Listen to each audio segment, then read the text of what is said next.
For today's video, samahan niyo akong gumawa ng cordon bleu balls. Una natin gagawin, ilalagay natin yung giniling na manok dito sa ating lagayan para malagay natin siya ng sangkap. Yung chicken po natin na giniling ay 400 grams. Then, isunod natin yung ham.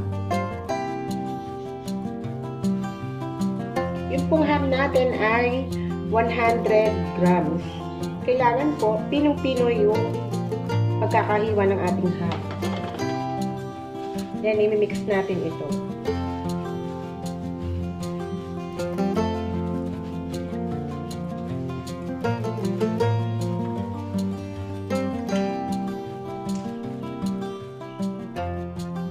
Ayan, na-mix ko na po yung ham dito sa ating giniling na manok.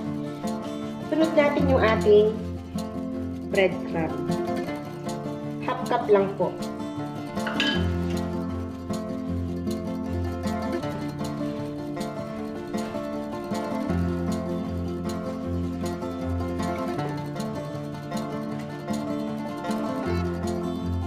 Lagay natin yung egg.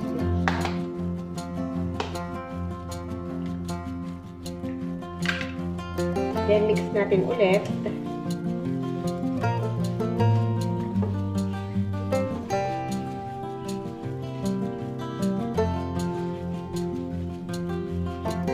Yung cordon bleu po natin, hindi yung pahaba.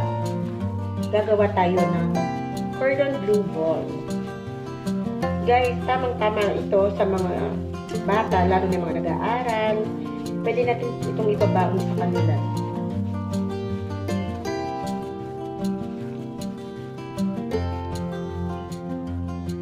Lalagay tayo ng paminta.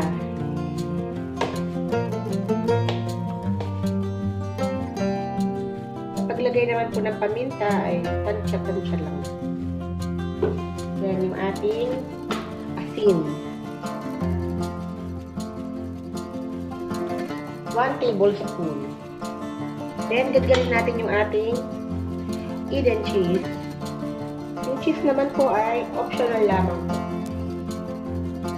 Meron lang akong tira sa ref kaya ilalagay ko na.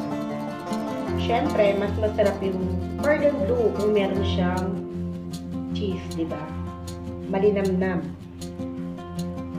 Pagpasensyahan nyo na po yung boses ko. Galing ako sa ubo at sipon. Ayan, nakikiuso tayo. Charot.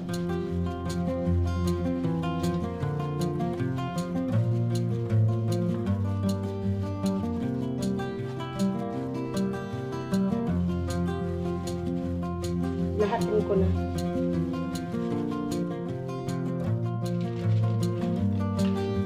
Ayan guys, nalagay ko na yung keso. Ngayon, maglalagay tayo ng Maggi Magic Sarap. Half lang po. Ayan. Then, mix natin ulit. O, diba? Napakadali lang gawin ito, mga mami. Kayang-kaya niya. Magugustuhan to ng mga bata. Pwedeng pambaon. Siyempre, pwede rin itong pang negosyo, no? Kaya, try nyo na.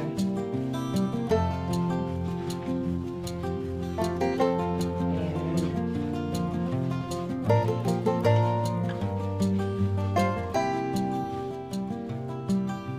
Ayan guys, na-mix ko na yung ating mga ingredients. Maglalagay tayo ng kalahating kutsara na asukal.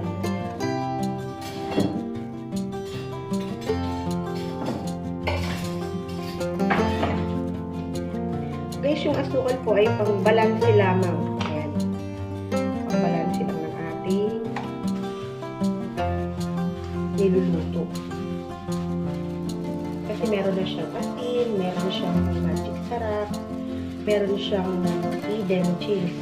Kaya, lagyan natin ng konting asukal para balanse yung kanyang lasa natin.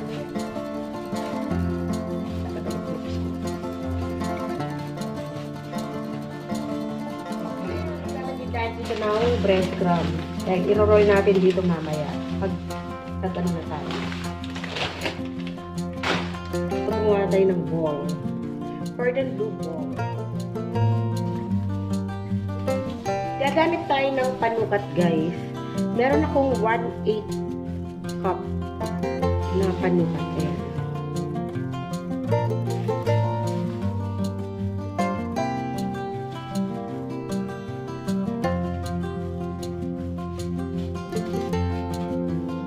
Masyadong malaki.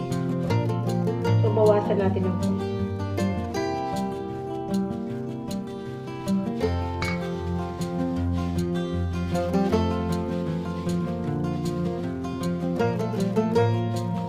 siguro ganito lang siya dapat kalaki. Then, i-roll natin. Ipukot pala natin. Yan.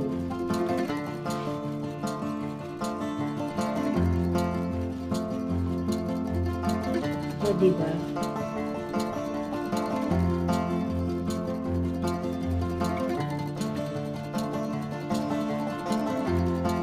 Huwag na tayong gumamit ng panukat. Tansyayin na lang natin.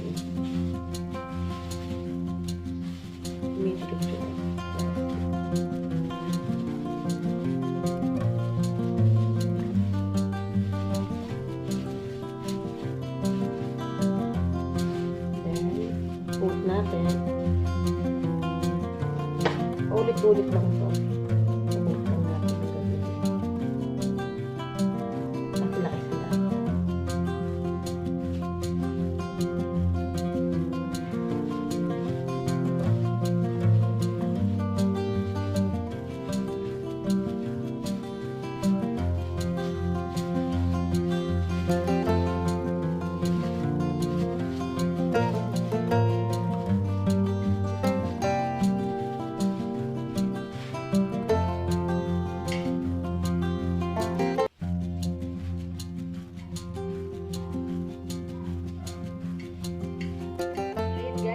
Na po tayong gumawa ng cordon bleu ball.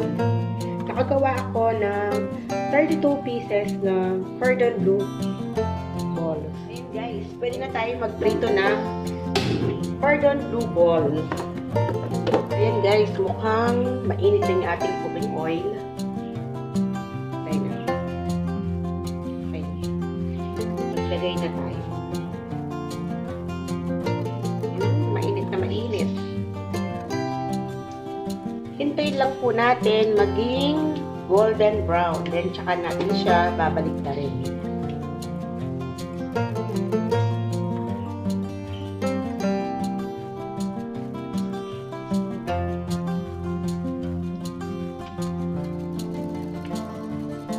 Bago niya.